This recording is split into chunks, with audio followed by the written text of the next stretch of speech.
I'm going to get out of here and welcome everybody else in. We got Chris Blessing, Trevor Hooth, Kimball Crossley, and Geoff Pontes. Save me, please, as we talk about scouting baseball. I'm going to go now. Thank you guys so much for being part of PitchCon. And everybody else, go to pitchwills.com/PitchCon to make a contribution now. Help us get to our $10,000 goal.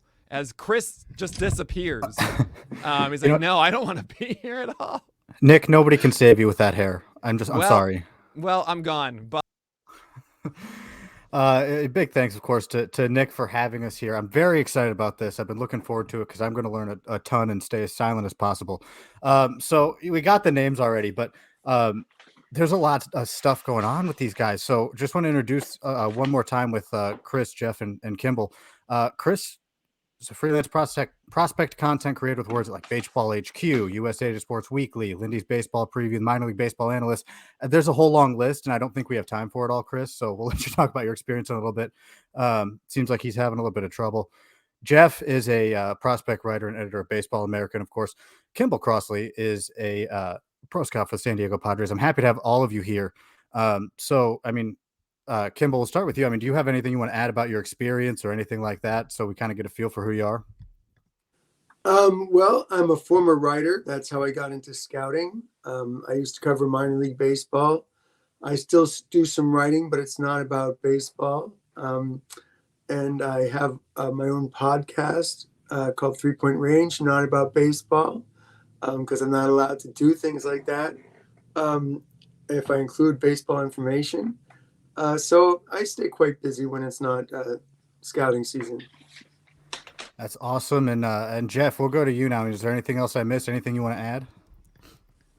Yeah, no, nothing in particular. Obviously, been here at Baseball America now for a few months. Got an opportunity to do this full time and work on, actually the handbook, which that's something that I had read for years, and will be hitting shelves fairly soon.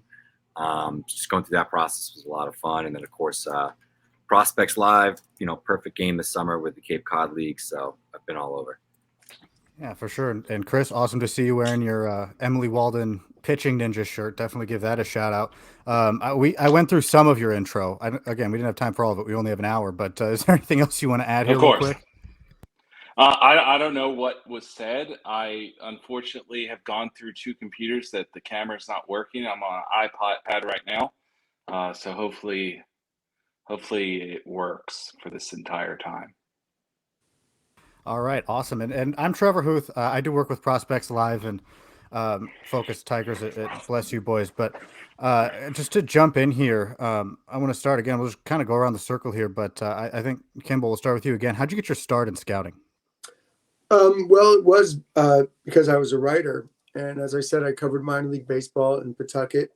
I was writing for a small afternoon paper, and that allowed me the opportunity to go sit behind home plate and talk to pitchers who were charting and scouts who were sitting there watching the game. And I had a big math background. I was always was an early Bill James disciple. And I kind of came at my writing from there, trying to figure out what the numbers people didn't understand about baseball and what the baseball people didn't understand about the numbers. And I just kept following that track, and it sort of led me to scouting because it was the stuff that I couldn't figure out from just the numbers. And after about 10 years of writing, I ended up getting a scouting job. I pursued it because I thought I'd rather work in baseball than write about it. And I was fortunate enough to get a couple of breaks early on, and I've been scouting full time for the last 23 years. That's awesome, and certainly really cool story for anybody who's trying to break into it. So, Chris, how about you? How did you get your start doing this? Well, I'm not really a scout. I'm more of a writer. However, I started in 2009. Actually, just was commenting about a pitcher I saw in the minor leagues at the Rome Braves. I live close to the Rome Braves and Chattanooga Lookouts. Guy reached out to me. He said, I felt the same way about you, about him. And next thing I know, I'm being mentored by somebody who was in the game. Got mentored by several scouts, and here I am in 2022, still chugging along as the writer. For sure. And Geoff, how about you? Yeah. I grew up playing baseball, playing sports. Didn't really get into writing or any of this until around 2013, 2014. And initially had written about fantasy. And then about 2015, I had an opportunity to write about prospects. I had a lot of ideas about just content that wasn't in the marketplace and how to attack it, and started making different lists, deeper lists, deeper draft lists, things like that. And then I sort of hit a point where I wasn't as fascinated with fantasy as I was by the idea of going to games, doing a lot of what Kimball was talking about, talking to players, talking to coaches, talking to scouts, seeing things firsthand there, as opposed to just television. And I was fortunate enough. I actually grew up not too far from where Kimball worked, not far from Pawtucket. And so I grew up going to Pawtucket games as a kid, was really familiar with the minor leagues and kind of the mechanics. And the organizations that were around me, I was really blessed that we had, New Hampshire, which had a lot of great players come through, a few years ago, Vladimir Guerrero Jr.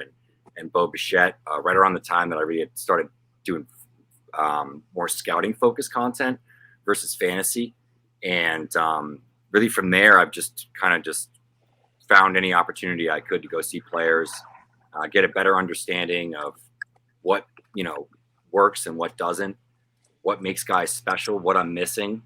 And just, for me, there's nothing better than going and seeing a Cape Cod League game, or, a random mid-major or small D1 school up here, and, seeing a kid that ends up getting drafted in 6 months and being like, all right, I could kind of see that for that reason. So I think it's like chasing the dragon on that really like sets me off. So I'm not a scout, but I'm heavily influenced by, I guess, that practice and that discipline in terms of how I try to attack my content and what I put out there. Well, it seems like for all of you, there wasn't really a scout school you went to, right? It was just trying to learn as much as possible. So can you guys talk about that process a little bit? Well, I did go to a scout school. And what happened was my first break was doing some part-time scouting for Fred Clare and the Los Angeles Dodgers. And then the Dodgers sponsored me to go to the Major League Scouting Bureau Scout School. At the time, I knew I wanted to work in baseball, but I didn't think I could be a scout. I really never played the game, just a little bit in high school. And so, but when I went to the scout school, I just absorbed so much and started to get a feel for it. And I think I sort of had a natural inclination for sizing people up, sizing players up.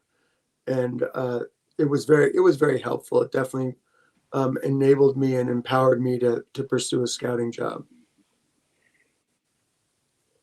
Yeah, and Chris and Geoff, I don't believe that you guys had scout schooling in your past. So what was that process like for you to build this reputation you have of evaluating minor leaguers, whether it be, you say you're not scouts. So just in that public space, being able to have your voice and know what you're talking about.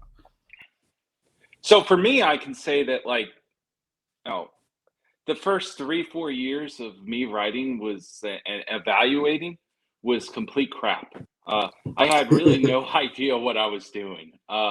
And as I would say, we're talking about 2012, 2013. At around that time, there wasn't many people like us, writers that had become scouts at that point. But they were starting to really, manifest themselves. So then a friend would get hired and another friend would get hired. And then I started learning from them. Of course, they didn't, teach me all of their secrets and all of that kind of stuff. But that was what about 2013, 2014 was the time where I really started to learn this game and not necessarily rely on one mentor, but several mentors. And then it really took a step forward in 2018 where I decided to become an associate scout. And I worked for a team for 1 year. I've been with another team for about 4 years. And I've gotten to see how that side of the game kind of works. I wasn't working on draft guys. I'm a fantasy guy. So draft guys are only important to you during first year player drafts. If you're a fantasy guy, really. So you can wait until after the draft to do your research on those guys then. So learning that side of the game, and then talking about players instead of trying to guess what role they're going to be, you're also guessing what their signing bonus is going to be. They wanted that information. They wanted to know some makeup information. I've been able to provide makeup. I've actually turned in players that have been drafted, which that's really kind of the only way I get any sort of bonus or anything like that. I do it now for the access. It's hard to tell people, hey, I'm Chris Blessing from Baseball HQ, because every high school coach is going to ask, what is Baseball HQ? And they don't. I mean, that it's such a niche. You all know it, but it's such a niche. So now I get access, and I get to trade video and little scouting reports for essentially access to games. Yeah, for sure. And Geoff, I mean, what about your story, man? Yeah, I mean, like I said, I was working for a site everyone knows, I think, here by the name of Razzball, and under a different alias at that time. But yeah, I think a lot of it was I had started Prospects Live because I wanted an opportunity to be able to do what I do now, and I felt the only way for really to like get into it and get into the study was just go out there and kind of control my own destiny and the type of content that I wanted to put out. So, I think for me, like the biggest lessons I've learned are just from being really wrong about stuff. Frankly, I think that's the best teacher, right? And you look back, and what it causes you to do is just sort of, at least for me, to reevaluate, like, where was I wrong? What information do I need to better understand this? And I think eventually, as you do that, you start to have likes and dislikes, or particular styles of players, or whatever you want to say, or skill sets that you tend to gravitate toward. At least in the public space, like I'm not turning in players. I'm simply looking for interesting players to write about that might have an opportunity to be better than what they are and grow into a major leaguer. But so it's a different job. I'm not going out there, trying to help an organization win a championship. I'm more evaluating the players that they're bringing in and looking at, and familiarizing those in the public space. So it's a different head. And I would say, one of the things that, like, my evolution was like the fantasy thing to wanting to write more baseball, scouting specific content, to sort of now at Baseball America, it's more of a journalist sort of approach, where I'm reaching out to sources in the game, whether they're scouts or front office folks, analysts, and bouncing off lists, players, getting information, gathering that information, and then trying to translate that into reports, versus it being heavily my own biases. So it's a little different, but I think it's been a different journey where I'm at where I'm at now, and I mean, in the future, would there be an opportunity to maybe like scout for a team or something? Yeah, I'd love that, but I don't know if that's the right fit for me at this moment. So when you're learning all this, I mean, the world continues to change. The baseball world continues to change, right? You learn something, maybe there's 6 new things you probably need to learn just to be able to keep up. So, I mean, it's obviously important to be able to evolve with the times, but is that hard to pick up kind of maybe with the direction you need to go, or you might need to look into to continue improving on your abilities? That's kind of open for anybody here. Well, I think even if the game is not changing, and it is, you're always learning as a scout. I mean, just listening to these two guys, same thing. Like I look back at early things I wrote when I was a writer, when I was sort of playing amateur scout, and then even stuff in my first years of scouting, and I just think, man, I had no idea. I had no idea what I was looking for. And, you're just always learning how to see things better, evaluate things better, place different weight on different attributes.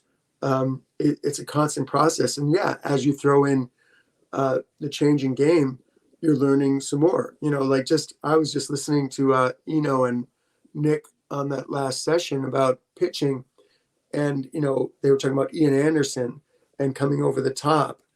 And traditionally, scouts kind of thought over the top pitchers, they tend to have a very straight fastball. and so like it reminds me of Josh Colemanter, the ultimate high slot pitcher, and how he would get by with an 88-mile-per-hour fastball that we all saw was straight and down the middle and 88. And they're talking about how, like, that can be pretty deceptive because they don't tip off the pitch the way other pitchers do with the lower release, lower slot. And I thought, maybe that's why when I saw Ian Anderson last year, I really wasn't that impressed. Maybe that's why his stuff plays a little better than what I see with my eyes. And so, we're always doing that. And then when you start getting to the analytics helping you with stuff like that and spin rate and things like that, you're just always trying to like recalibrate what you do. Yeah. I mean, yeah, go on, Geoff. I was going to jump in here too. And I think that's like I made a real, I was familiar with stats more from like a fantasy perspective, breaking down stuff on Fangraphs or whatever.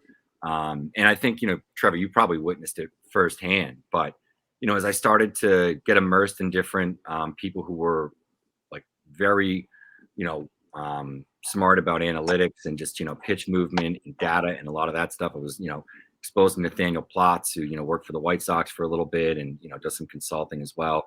Wyatt Kleinberg, who worked for the Dodgers. And these were young, like just really intelligent guys that had a way of sort of drill, at least, Plotz, like he would more or less drill me on like, here's two different pitchers, no names.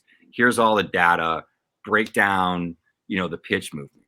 And what it did is over the course of that year where I really couldn't go to games, I was able to sort of gain ground in other areas that I never thought I would really be. I didn't major in physics, right? I never thought I would understand how like, an object moves or why it moves the way it does. But because of that, I think I evolved in the sense that when I go to Cape League games now and the TrackMan's there, and I'm very close, like I'm picking up on certain characteristics that I wouldn't have before. A guy that drops and drives and has good extension that gets way down the mound and has ride in his fastball, but also can create like, a really flat plane, like a Bryce Hubbard from FSU or someone like that. Or understanding like how a sweeper is going to play or, and just sort of how the movement goes into that. And then being able to pick up those characteristics and in like live time, bounce it off of the TrackMan. I felt like, it allowed me to sort of bridge like what I see with my eyes and then what the motion, sensor detectors are doing that are so much, 4 times, 5 times, whatever, more advanced than what our eyesight is. There's only so much that you can possibly see. So being able to unlock it is, I think Kimball was kind of, saying exactly is just doing things that shouldn't work. And then all of a sudden you're like, all right, that makes sense why that works. And I think that's where the numbers and scouting meet for me. And I've tried to marry that in a lot of stuff I've written at BA. And I'll just add that like Geoff has helped me tremendously this year, understanding that kind of stuff. And I learned a lot also from following Eno Saris around. I followed him around several fall leagues and fall start games and asking the right questions. So I've been able to take what Geoff has taught me, what Geoff has directed me towards, the work that he's directed me towards, and then use that by going to my club sources and asking the right questions, which I learned from Eno, and then getting this whole plethora of information that somebody like me does not necessarily have access to, because they think I have access to it because I'm talking like it. Yeah, for sure. I'm more on Chris's side where pretty much anything good I've ever said is probably I learned from Geoff. But with that, I won't say everything I've learned was from Geoff. No, I'm not saying that's for you. That's my me. point of view. That's my point of view. My goodness, no, Chris, you're fantastic. That's rough for you guys if I'm giving you the good stuff. Just saying, man. So another thing, Chris, that you had said earlier, I kind of want to circle back to. You had talked about not really caring about draft guys as much before and being able to do that later. There is a difference between pro and amateur scouting.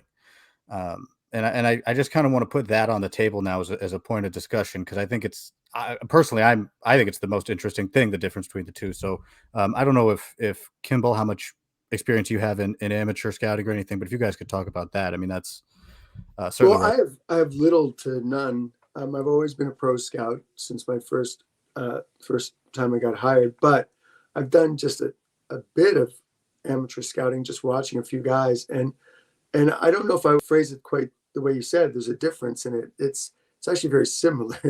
You're still evaluating the guy, and when you're pro scouting, you're often seeing guys that are as young or younger than some of the amateurs you're seeing. We're seeing 17-year-olds on the back fields, and as opposed to a 22-year-old or 23-year-old college guy. So it's really still the same craft, but I know you're probably referring more to like the job itself and what you're trying to do, and or where your reports go and what kind of information they're using, because when we pro scout, the players belong to somebody else already. They're not out there and available, and when they're amateurs they don't, and that's the big difference. So for the most part, I guess, well, definitely with amateurs, they're amateurs, they don't belong to anybody, and so that they can be had, and then it's just at what price, financially. Well, pro scouting, they can be had for a certain price, probably. There's probably price on anybody, but then you're trying to evaluate for how much are you willing to give for them, and you put a grade on, like, well, I would only take him if, as a long shot flyer, if he was released and put him in our system, or hey, I'd give up the farm for this guy, and everything in between. I mean, it's the same thing. There's those similarities. For instance, Kimball needs to know every player of the organizations that he covers, the teams that he's sent out for, all of that kind of stuff. Area Scout, which I've been able to work closely with, they need to know their area. They need to know every guy in that area. That it could be a guy they don't even turn in, but if he's a draftable guy and he gets drafted, they're going to have to explain why they didn't turn that guy in, why they did, what was the reasoning. I'm not going to name names because they're all active still, amateurs, but they were draft picks in 2019. I got really lucky in 2019. One of my best friends in baseball became an area guy here in this area, and I was able to follow him around for the year and was able to do a lot of the peripheral work. He had these lists of guys that, like, being new to the area, he had no idea anything about these guys. I knew more about some of these guys than he did, having worked with another team and another scout the previous year. And so I went and attacked all of his mid-tier high school guys. And basically there was 2 guys out of maybe 25 guys that I saw that were drafted. And some of them were very easy evaluations, like this kid needs college, or this kid's not going to succeed in college. Some of it's like really easy like that. But the hardest scout is essentially that guy that's right on the cusp of maybe being drafted and stuff. And the one hitter that I turned in and told him about, I said, you need to go see him. He's going to be a top 20 pick. I knew, and he didn't look at my report. He waited until after my report. The first word I wrote was, I wrote his name first, and I said, you're not going to like this guy. But I knew he was going to be drafted because I had done intel. I had talked to people. People dismissed me because, well, I'm just an associate guy. They don't know that I have been gaining, information for years. I knew a team, and it was the team that drafted this kid, really liked this kid, really thought he had the skills. And he's bounced around to 3 colleges since that draft. He didn't sign and all of that. There was a pitcher. I just sent my buddy a video, and I said, you're not going to like his delivery. And he was like, yeah, I don't need to go see him. Thank you for this kind of thing. So, like, that's, it's the same thing, but it's broader. And you might only be there for 4 at bats. It's always disappointing when you get to a park and the kid that you're looking at is DHing and he's against very weak competition and there's nobody else to see, and you're waiting literally for 4 at bats to take place. And so one of the things, Chris, that you mentioned, so you talked about what you do, and then you're turning them in, I believe you said, to area scouts, right? So there's a lot of different eyes that go on these players, right? Yeah. For instance, there was a kid I looked at in 2018. I'll say his name, Taj Bradley, Rays prospect, borderline 100. Some people have him in, some people don't. He was a late bloomer. He was a young kid. He was 17 years old, and nobody could seem to get him to on the mound early in the year. There was reports that he was throwing in the low to mid 90s, all of this kind of thing. He had a curveball, which he's kind of scrapped now. And that was pretty much it. And like that became one of my focuses that year. And like, for instance, like I asked the team that now I help, well, were you guys on him? I remember seeing scouts there. I didn't see many teams, by the way. Like there weren't many teams that were following him, at least publicly. I don't know if they were covert or anything like that, because that happens too. But I asked, and he's like, "Oh, we saw him 12 times. 10 different guys saw him 12 times." So it was like, "Oh, okay, cool." So like, and like I only saw them at 2 games, and like I knew one of the guys just having sat with him on pro coverage once, and the other guy I knew because he had the hat of the team on, those kind of things. So it's amazing how many times a guy is seen, and then some guys that they're really interested, they might not see often. They might want to keep it on the down low that they're interested. I know that for a fact as well. Yeah, for sure. So I guess I want to go back to the amateur versus pro, because Geoff, I did want to hear your input there. I think with having worked with Prospects Live and Baseball America in this public space, you're kind of following these guys a little bit at times through, their drafting to when they're drafted and going up. So does much change for you when, pre and post draft? I think, the big thing for me, and number one, I love college baseball. I love the Cape Cod League. So just in general, like as a fan, it's a good experience. So it's something that's very easy and like natural for me to cover and write about. But I think the biggest thing is I like to see players progress throughout stages. And I feel like, it's almost like that check-in, like that cross-check for my own work of like, I saw this guy in the spring, with his ACC school at Boston College, and then, for three games. And then I see him, all throughout the summer in the Cape Cod League. And then, he gets drafted. And I used to be able to see a lot of those guys in the New York Penn League. Now I may have to travel to A-ball or, Instructs or something like that to catch those guys. And then, just following players like that up the ladder, especially as I get more focused in on specific organizations with Baseball America, I think is important. But I look at someone like Logan Davidson, where, I think I saw Logan Davidson like I saw him as a sophomore. I saw him on the Cape a lot that following summer, and then, saw him in the spring with Clemson again. And then ended up seeing him in the New York Penn League for a couple of series the following summer, I think with Vermont. So I like it for that reason, because it gives me some history and some understanding of what the player is. And, in a case like, we'll say a Jarren Duran, I saw Jarren Duran when, he was a contact slap hitter on the Cape that played second base, and then seeing him get drafted, seeing him in the New York Penn League, and then, Double-A. And then this year, after he made all those changes over 2020 and, his load and dropping his hands and all that, seeing a completely different player. So I have an understanding of like what this guy's working on and sort of where he is. So I think just as a writer, it informs me more.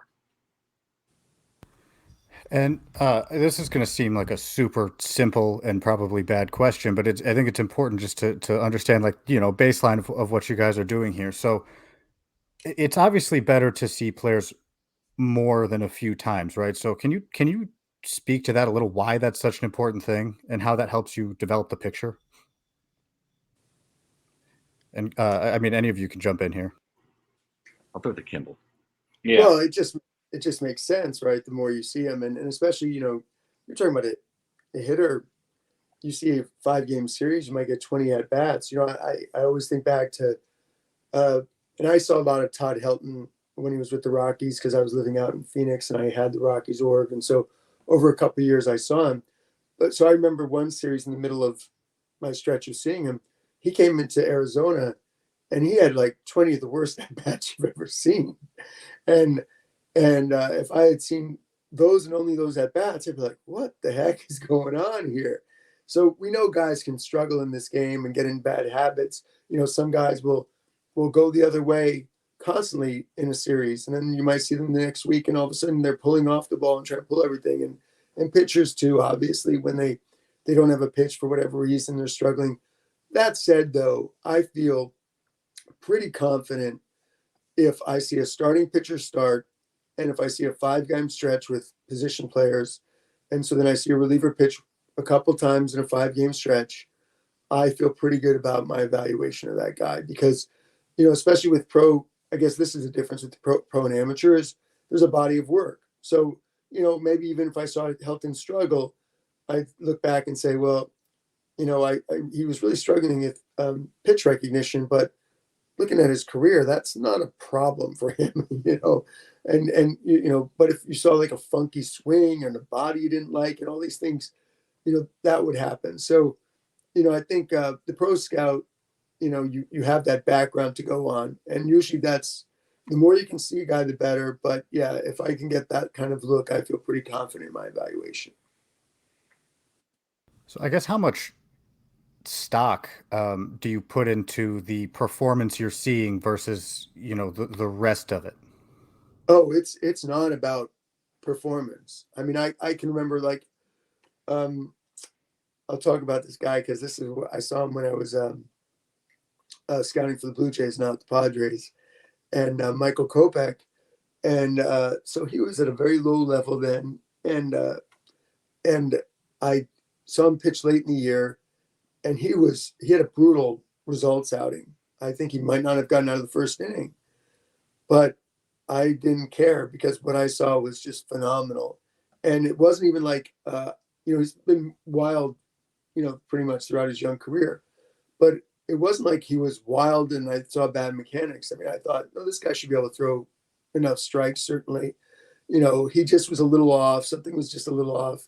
I didn't think he was missing by much. And I thought he was great. Conversely, I've seen guys, you know, throw no hitters or close to no hitters and thought he's no good, you know?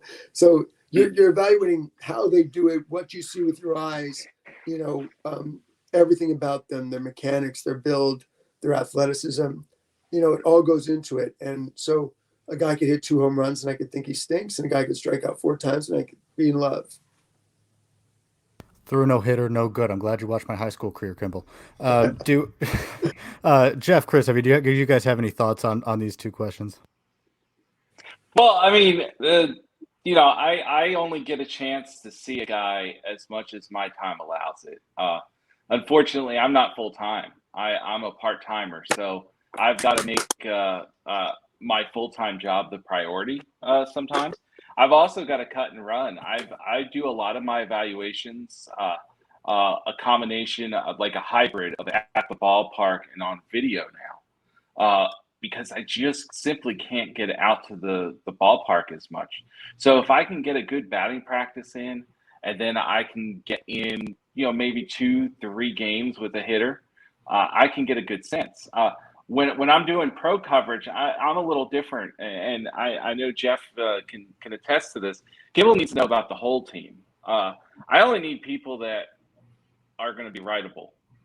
So like I don't have to spend any time on that org type. That I'm sure Kimball doesn't really spend that much time on an org type. From you know, the guys that I spend the most time with are those what essentially are those roll 3, roll 4 guys, the up down guys, and the bench types that could maybe possibly be a second division starter. Those are the guys that I tend to spend the most time trying to figure out, especially for our book every year and for our top 15 list and at Baseball HQ, where you know I have to determine who's going to actually have a shot at the big leagues, and you know that's sometimes the hardest part for me. On the amateur side, I might only get to see 1 or 2 games. It just depends upon what they want from me. I saw Cole Wilcox 11 times as a senior in high school. I knew Cole Wilcox like the back of my hand. And then I saw him twice in college too. So like, I had a history with him. But most guys, I'll see them start one game, maybe two games in their amateur career. And then like for a hitter, like I saw Jordan Walker right before the pandemic, and I saw him against really bad competition go 0 for 9 with 3 strikeouts and look absolutely horrible. And like I sent the video and they were happy for the video, but they were, like it was like I got a bad day, like, and that's it. Yeah, and I'll just jump in here, and I think Kimball, more or less hit the nail on the head there. And I was thinking about this before this because I assumed this question would come up. And I think like my most focused work in terms of like scouting has been the stuff I did this summer on Perfect Game. I mean, I hit 36 Cape games and saw, every team at least 5 times. But I felt like later on in the season, if I had seen a batter 4 to 6 games, which I think, Kimball could kind of said like 20 at bats. Cape games, sometimes a guy will get 6 at bats. So if they don't sub him out. So with certain players, I did, get a fair look on guys like that. And, I think the big thing with hitters for me is I want to see them in different situations. I want to see him against right-handers. I want to see him against left-handers. I want to see him against, different types of breaking pitches, somebody with a good off speed. I want to see different types of fastballs and just, how they handle different pitch heights, guys that are changing eye levels on them, locations that they might struggle with. Like I remember I saw Owen Diodati from Alabama. He's a draft prospect for 2022. And the first 2 games I saw him, I thought this guy was God. I mean, I think he hit 4 homers, all against right-handers. And then I realized as I started to see him against left-handers in my 3rd game, and he was just getting like butt naked on swings. It was like, all right, this is pretty clear that this guy is a platoon bat right now that mashes right-handers and struggles left on left.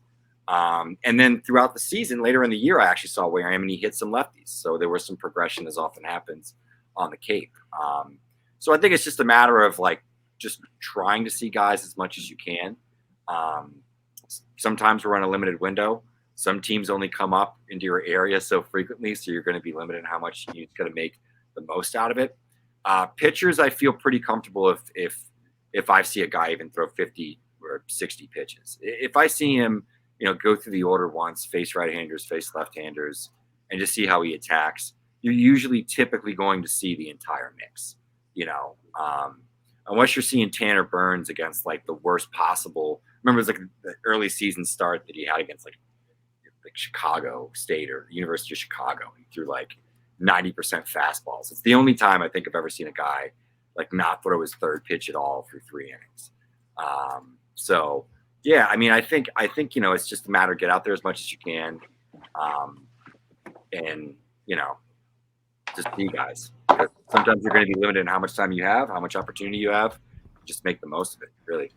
But I think at the end of the day, hitters, you do want to get 20 at bats and at least a full start from a pitcher.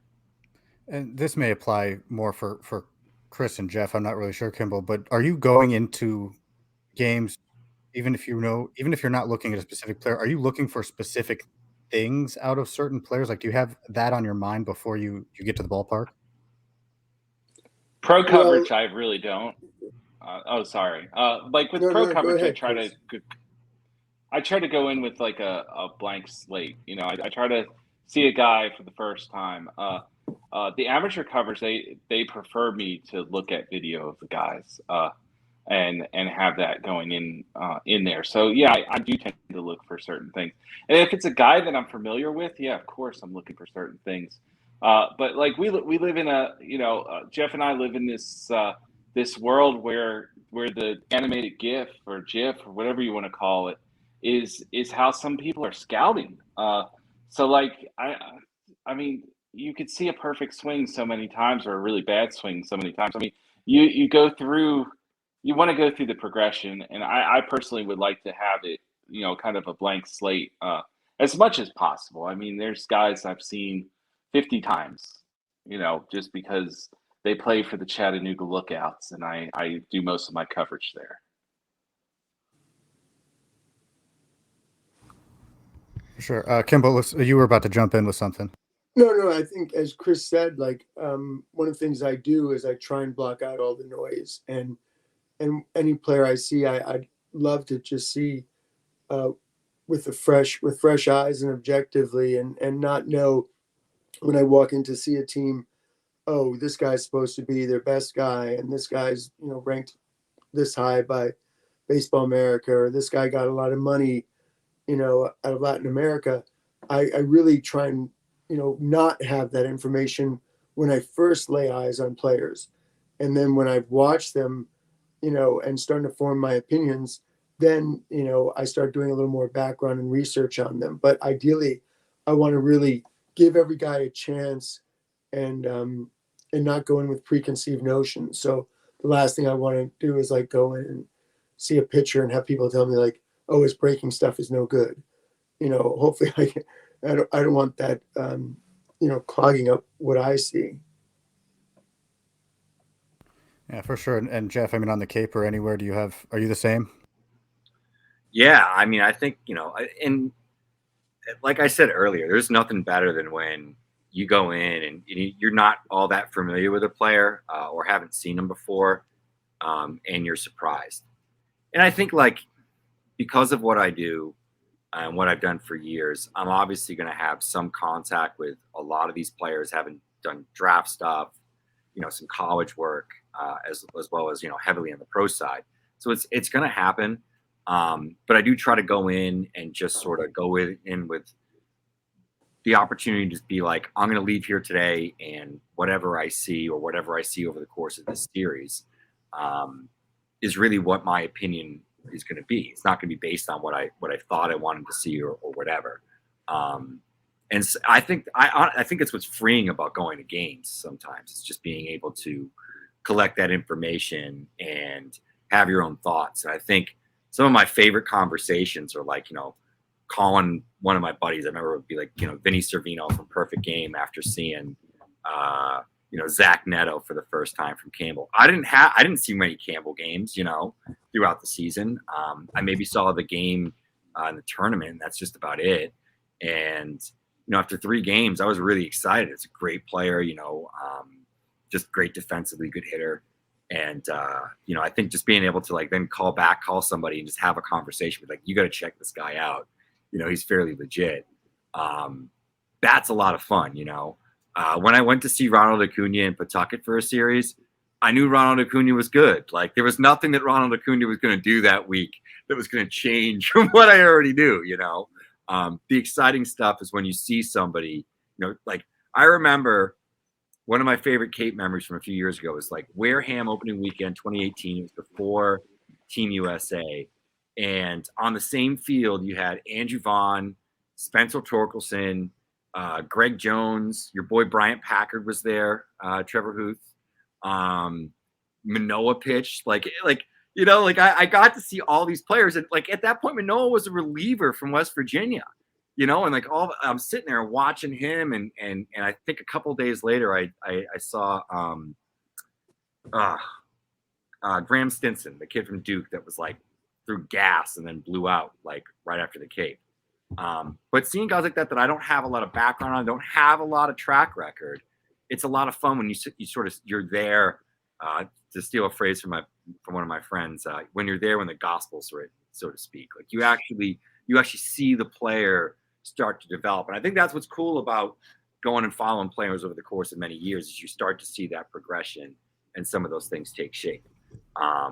So I don't know. I hope I answered the question there a little bit. I went on a bit of a tangent, but doing great, Geoff. Chris, a couple times you've mentioned video now. So for you guys, what role does video play, if it does at all, in what you do?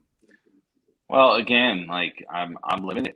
I just don't have the time. I actually kind of have 4 or 5 jobs. Remember the In Living Color sketch, the Jamaicans and stuff? I have friends that call me, you're a Jamaican. I got 7 jobs. And that's where I kind of am at. I make as much time as I can for it, and that it's my passion. The baseball part's my passion, but what pays the bills is real estate appraisal. So I've got to make sure that that's whistled. So like, I'll watch video, but like you miss stuff on video.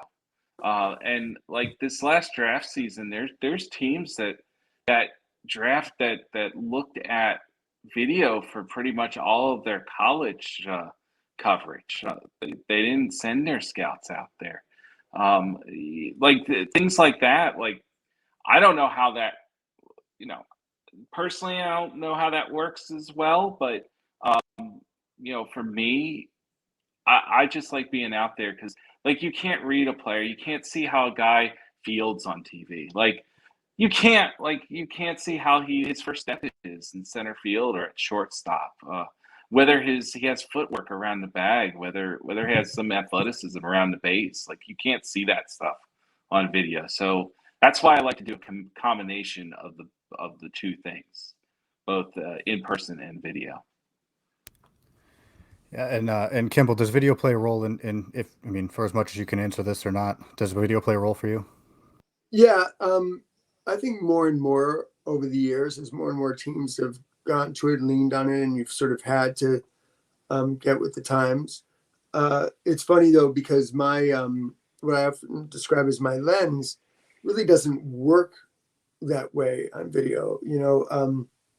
I'm so used to sitting behind home plate, watching hundreds and thousands of games from back there, that then video doesn't quite, I don't quite see the things on video that I do when I'm live. But the more video I watch, the more that's the case.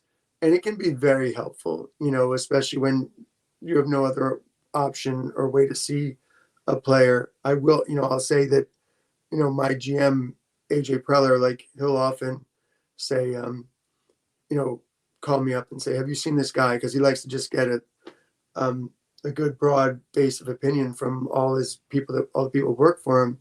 And I'll say, watch some video.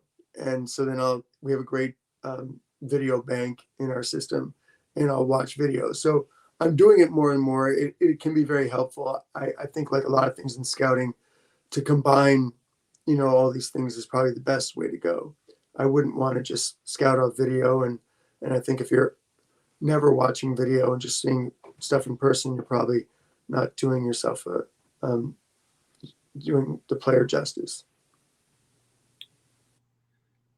Yeah, I'll jump in here a little bit, and I think they serve different purposes. I'll always defer to going to games and the notes that I put in there.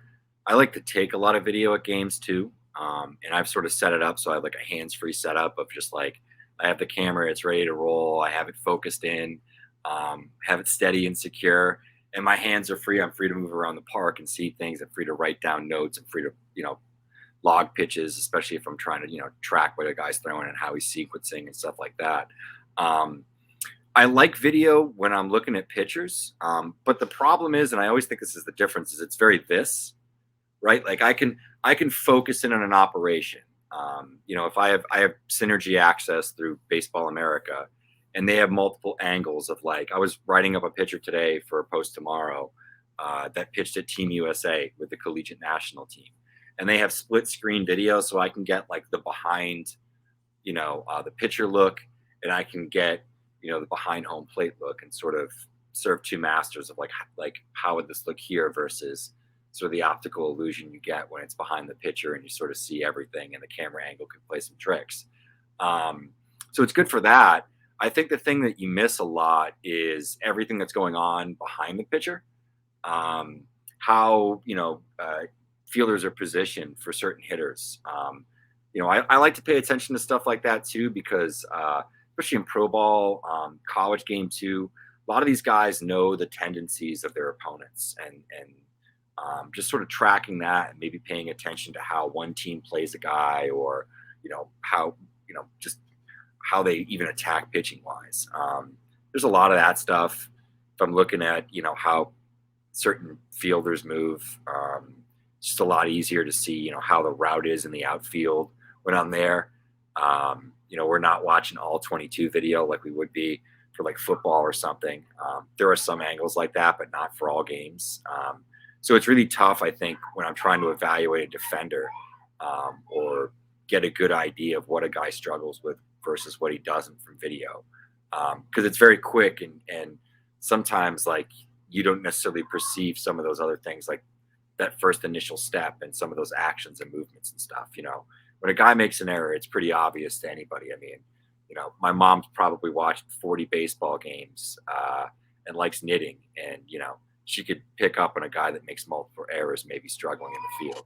It's fairly easy. So I think it's some of those little nuances of the game and that sort of thing that you just don't pick up if you're not there. But video has a ton of value, and I mean, it's cold up here, man. It's cold in New England, so I got to do something. I got to keep the eyes fresh. So I sit here with a stopwatch and watch this, get basketball runs to first. So we only got a few minutes left here. Kimball, Chris, Geoff, I really appreciate you guys dropping some knowledge on us. And I guess probably because I'm going to make an attempt to have none of you ever talk to me again. I'm going to put you all on the spot here just for, people who might be wanting to get into this or just starting. Is there a piece of advice that you would like to impart or a good piece of advice you've gotten? So like, for example, when I was first started going to games, this might sound like the most rudimentary thing, but I had somebody look at me and go, "Hey, stop looking at the radar gun so much. You're going to miss the rest of the game." Right. So like that to me was like, oh God, I'm an idiot. I'm missing things that are happening out there because I just want to know how fast this pitcher throws for the 800th time. So, I mean, is there something like that maybe you guys could impart on our closing remarks here? Well, I would just say what I tell people that ask me that, is get around the game. And, like all of us did that, right? We all found a way to be around the game and learn and train our eyes and have mentors and talk baseball. And so if you want to get into scouting, that's my best advice. Whether, you don't have to be a writer to become a scout. You can go work at the stadium, take one of those low-level internships at a minor league park and hang around and just watch and talk to people, and there's nobody there at 3 or 4 o'clock. You'll be there with the team and the managers, the coaches, and a lot of them, they're bored, they want to talk, and you can ask them a question, say like, hey, what's with that guy's swing? And you just start learning and you share information, and they start getting respect for you. And I guess going off that is, I almost feel like the first few years when I was a writer, I didn't know what I could see with my eyes. I didn't trust, that there was stuff out there that I could look at and see. And I regret it now. Like I go, man, I was kind of like following the game and looking at numbers and results and maybe body types, but I didn't really have a trained eye or know to look for, a guy's arm action, how he threw the ball and even, how one swing was different than the other. It's pretty obvious stuff in some ways. And it's sort of shameful that I wasted years of watching players without really being able to, watch that. But that would be the thing, ask a coach, what do you look for? What can I look for? Ask, people that, and then start trying to see if you can see differences with your eyes. Yeah, I'll just jump in here and see, that's obviously spot on, and to sort of build on it. I mean, I think there's 2 things that are important for me is I always try to take, it's funny that this is stolen from a rap. I think it's stolen from like a DJ Clue album. It was like a Puff Daddy quote, and he was like bragging, but he was, because of course it is. He talked about being like an intern mentality, that like even though he's at the level of success that he's at, that he always tries to go in every day like he's trying to prove himself, like it could all be gone tomorrow. And I think to a degree that allows you to be grateful about having the opportunities that you have. And I think by approaching things like that and being open-minded, and the second part is looking for people that disagree with you. I think I've learned more from being open-minded to those that initially I was like, that's stupid. And then like opening myself up to it and trying to understand what they think, what they're seeing. And sometimes it's your opinion that's wrong, and it's just things that you didn't know. So I think by challenging yourself, I think that's the biggest thing is don't be scared to be uncomfortable. Don't be scared to challenge yourself and do things and write things maybe even that you're not totally comfortable with. It comes to a point where if you want to get better, you got to push yourself. And sometimes, you're going to have to fall while doing it. But eventually you're going to get the reps in, and you're going to start to do it like it's second nature, I think even every day, I try to do different stuff, challenge myself. I started doing an interview show, based on like analytics that we're going to be putting out at BA. And that's not something that 2 years ago I ever thought I would do. And I'm still not comfortable necessarily as an interviewer, but I wanted to get better at that. I wanted to get better at asking good questions. And so I just think it's stuff like that. Like, just figure out what it is you want to do, pursue it, and just, talk to smart people, listen, and just, challenge your biases, challenge yourself, I'll give the advice, same advice that they, be at the game, be humble, but also be bold. Don't be afraid of being wrong. You can fix that. I've been wrong a lot of times. I've been wrong for reasons that I'll never know why I was wrong. Even looking back today on some of my evaluations from 2012, 2013, I was for sure on guys. The guy that I'm going to be helping out this year, the area guy, he did a summer of work at a website and got a bunch of video and went to a bunch of games, and somebody saw him there, and then he went as an intern and a fellow, and now he has his own area, and like, the kid hustled, and that's what it is. You've got to also be able to hustle. You've got to be good at time management, because you can get lost in a lot of this stuff too. And I think that one of the biggest things is when I say humble, you do a lot of listening. I remember the first time I met Kimball. It was at a Sweet Tomatoes restaurant with a group of people, and like, I literally just like listened the whole time. He asked me at one point, like, do you like Moncada or something like that? And that was probably the only time I ever said anything. And I just listened to him and Doug Dennis, one of the Baseball HQ writers, and Andy Anders.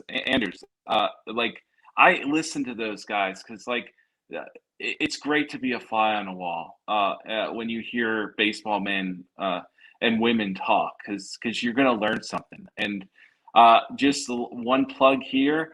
Always our first pitch at Baseball HQ, our first pitch things, it's more than a fantasy form. I'm not a fantasy guy. I know I write fantasy and stuff, but like, I'm not truly one of the fantasy guys. I don't care about ADPs. I don't care about any of that stuff. That's not stuff that really fills my bubble. But like, the thing is I've learned so much going to these different conferences, and made so many great contacts and friends, lifelong friends. And I've gotten to see how Eno works. I've gotten to see how Kimball works. I've gotten to see, because I was in Arizona when he was doing fall league work, like that kind of stuff is tremendous. And being able to do that and listening to people is a very good way of learning this game.